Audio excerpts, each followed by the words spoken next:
जय हिंद प्यारे बच्चों, कैसे हैं? उम्मीद करते हैं बहुत ही शानदार होंगे। आज की वीडियो में हम पढ़ेंगे एनसीईआरटी कक्षा 10 विज्ञान का अध्याय नंबर 12, जिसका नाम है विद्युत, अंग्रेजी में कहें तो इलेक्ट्रिसिटी। प्यारे बच्चों, आज हम इस वीडियो में इसके कुछ एग्जाम्पल को सॉल्व करने वाले हैं।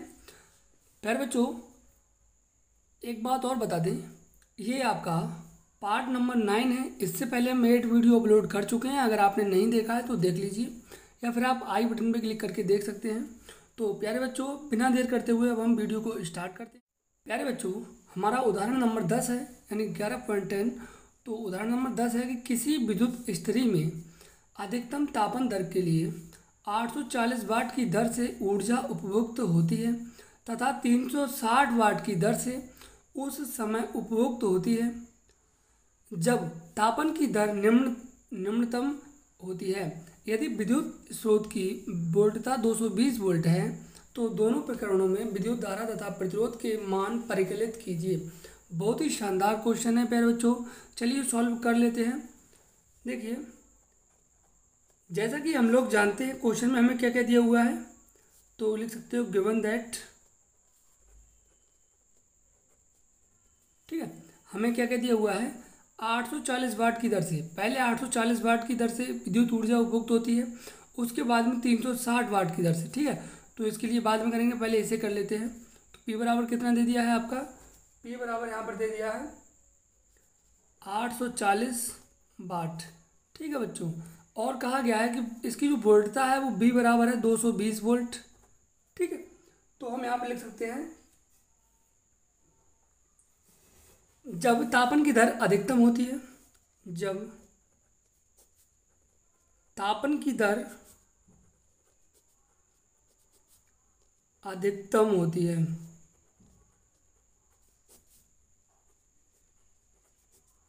ठीक है, तो क्या हो जाएगा आपका, हम जानते हैं P बराबर हमारा फॉर्मूला होता है BI। ठीक है प्यारे बच्चों, P बराबर BI होता है, तो P की जगह पे 840 लगा दीजिए, बराबर B कितना है तो 220 वोल्ट है गुणा I। ठीक है, जैसे कि हम यहाँ से जानते हैं कि I बराबर हो जाएगा आपका 840 बटे 220 हो जाएगा प्यारे बच्चों। एक जीरो से एक जीरो को काट देंगे और यहाँ पर आपका जो है 2 से डिवाइड करोगे तो 11 आ जाएगा, 2 से आ जाएगा यहाँ पर 42, तो 42 बटे 11 हो जाएगा। तो I बराबर क्या हो जाएगा, 42 बटे 11। प्यारे बच्चों, जब आप 42 को 11 से डिवाइड करोगे तो आ जाएगा आपका 3.82 एम्पियर।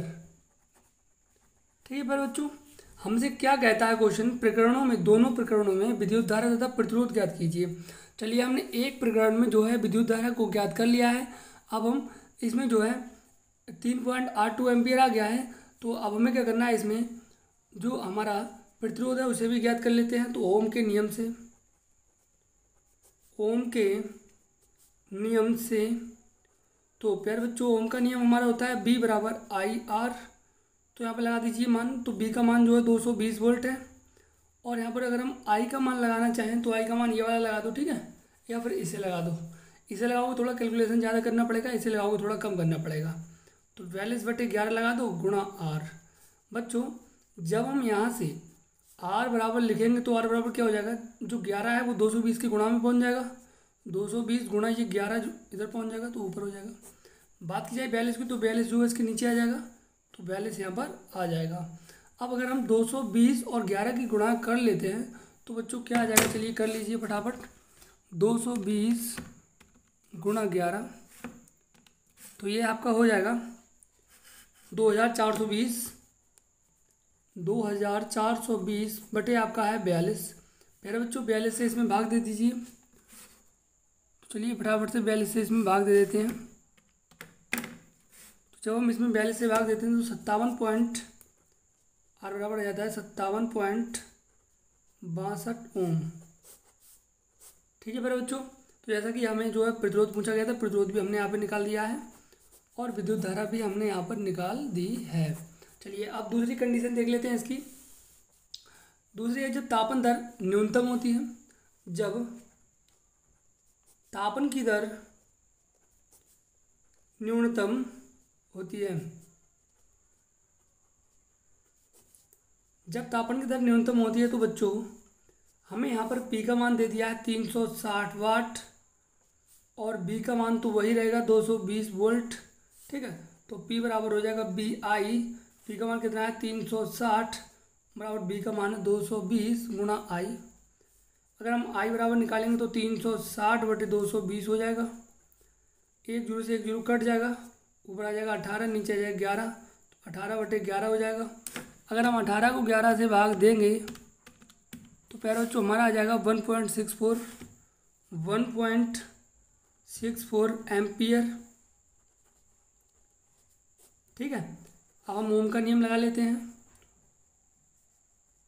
Ohm's law. ठीक है,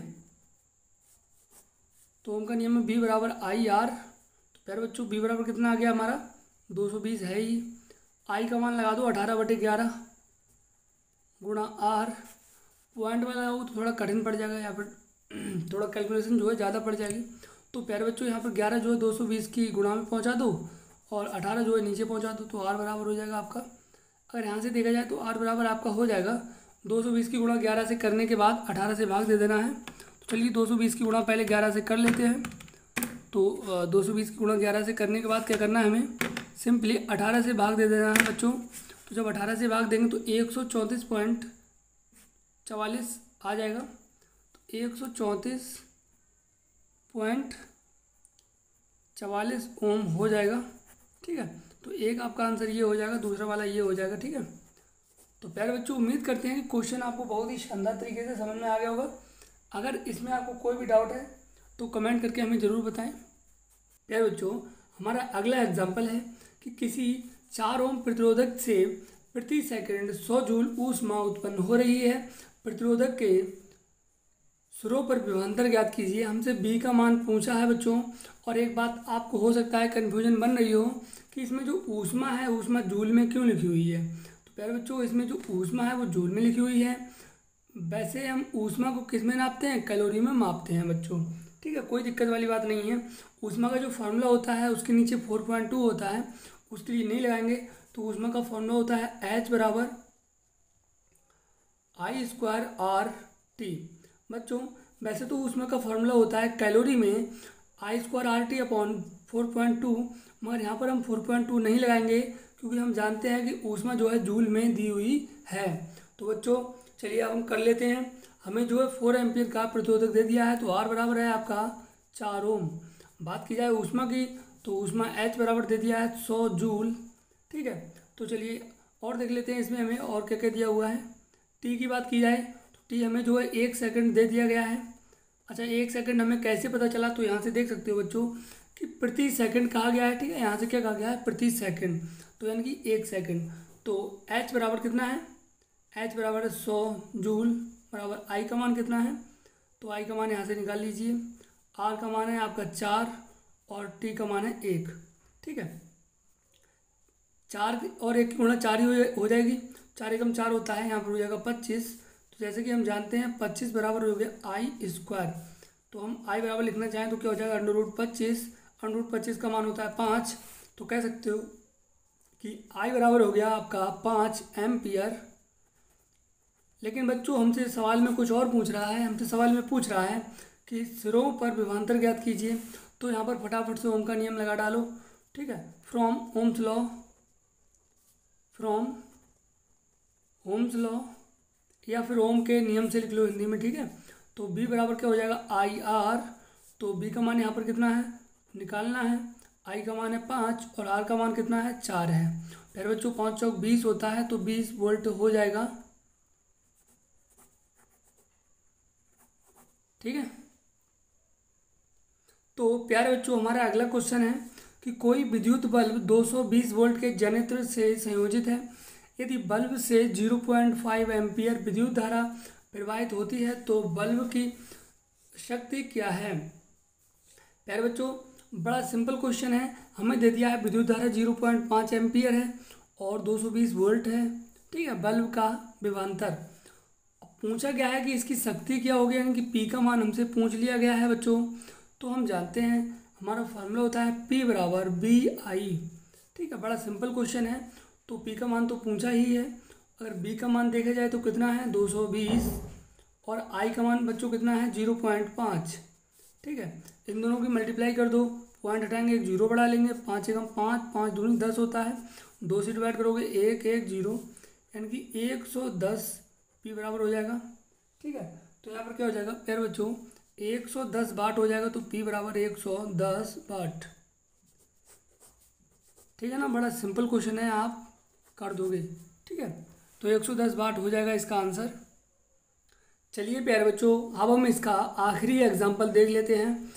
400 वाट अनुमत का कोई विद्युत रेफ्रिजरेटर 8 घंटे प्रतिदिन चलाया जाता है, 3 रुपये प्रति किलोवाट घंटा की दर से इसे 30 दिन तक चलाने के लिए ऊर्जा का मूल्य क्या है। बच्चों यहाँ पर आपसे ये भी कह सकता है कि 3 रुपये प्रति यूनिट की दर से इसे 30 दिन तक चलाए जाने की जो है ऊर्जा का मूल्य बताइए।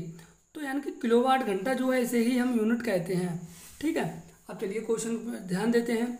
तो यहाँ पर लिख लीजिए हल, ठीक है, या फिर सोल्यूशन। ठीक है, तो देखिए 400 वाट की बात की जा रही है यहाँ पर, तो हम यहाँ पर जानते हैं कि P बराबर आपका 400 दे दिया है। 400 वाट कोई विद्युत रेफ्रिजरेटर 8 घंटे प्रतिदिन। अगर हम समय की बात करें तो समय दे दिया है 8 घंटे प्रतिदिन। बच्चों अगर हम टोटल समय की बात करें, कुल कितना समय लगा है, तो कुल समय बराबर आपका हो जाएगा 8 घंटे प्रतिदिन, है ना। तो 8 घंटे कितने लग गए टोटल, 30 दिन लग गए हैं टोटल। ठीक है, तो यहाँ पर गुणा 30 से कर दो, तो 8 3 24, 240 घंटा हो जाएगा। टोटल समय आपका कितना हो गया 240 घंटा। अब समझो यहाँ पर आपसे पूछा गया है कि ऊर्जा का मूल्य क्या है, तो पहले हमें ये निकालना पड़ेगा कि कितनी विद्युत ऊर्जा जो है इसमें खपत हो चुकी है या फिर कितने यूनिट लग चुके हैं। और 1 यूनिट का मान कितना दे दिया है 3 रुपये। ठीक है, तो पहले निकाल लो कितने यूनिट हो गए होंगे टोटल। बच्चों हम जानते हैं हमारा फॉर्मूला होता है विद्युत ऊर्जा बराबर, ठीक है, बी आई और टी, बी आई टी, यानी कि विभवांतर, विद्युत धारा और समय या फिर सेकंड। ठीक है, तो यहाँ पर हम देख सकते हैं W बराबर है, तो W बराबर बी आई टी है, और हम जानते हैं कि P बराबर क्या होता है बी आई। एक फॉर्मूला ये भी तो होता है। ठीक है बच्चों, यानी कि विद्युत शक्ति बराबर क्या होता है विभवांतर गुणा एम्पियर, विद्युत धारा। तो हम इसकी जगह पे अगर लिखना चाहें तो P लिख सकते हैं, तो P गुणा T। तो यहाँ पर सिंपली लिख लीजिए बच्चों, ये 400 वाट हो जाएगा P का मान, और यहाँ पर T का मान कितना है, T का मान 240 घंटा हो जाएगा। ठीक है, अगर हम इन दोनों की गुणा कर देते हैं तो 96,000 वाट घंटा हो जाएगा। ठीक है बच्चों, लेकिन बात की जा रही है किलोवाट घंटा की, लेकिन हमारा जो आंसर आ रहा है वो क्या आ रहा है वाट घंटा आ रहा है। तो हमें इसे सिंपली किलोवाट घंटा बना लेना है, तो इसमें गुणा कर देना है बराबर 96,000 गुणा 1/1000। ठीक है, तो ये आपका जो है किलोवाट घंटा हो जाएगा, किलोवाट घंटा। तो यहाँ पर 3 जीरो से 3 जीरो को काट दीजिए, तो कह सकते हो 96 किलोवाट घंटा, या फिर अंग्रेजी में क्या लिखा जाएगा kWh। अब देखो बच्चों हमारा 1 यूनिट 3 रुपये का होता है, तो कुल मूल्य, तो लिख लो यहाँ पर लिख लो कुल मूल्य, या फिर कुल खर्चा लिख सकते हो। तो कितना हो जाएगा 96 गुणा 1 के लगते हैं 3 रुपये 1 यूनिट के, तो 96 यूनिट कितने हो जाएंगे, तो लगा लो 6 3 18 का 8 हाथ से लगा 1 9 3 27 और 1 28, 288 रुपया बिल आएगा टोटल बच्चों। कितना आएगा 288। उम्मीद करते हैं बहुत ही शानदार तरीके से ये क्वेश्चन आपको समझ में आ गया होगा। और प्यारे बच्चों हमने जो है इस चैप्टर के पूरे जो है आपके एग्जाम्पल हैं वो सॉल्व करा दिए हैं, और आपका जो है नोट्स भी पूरा प्रिपेयर करवा दिया है। अगर आपने नहीं देखा है तो प्लेलिस्ट में जाइए और सभी वीडियो को देख लीजिए। तो मिलते हैं ऐसे ही अगले वीडियो में, तब तक के लिए जय हिंद, जय भारत, वंदे मातरम।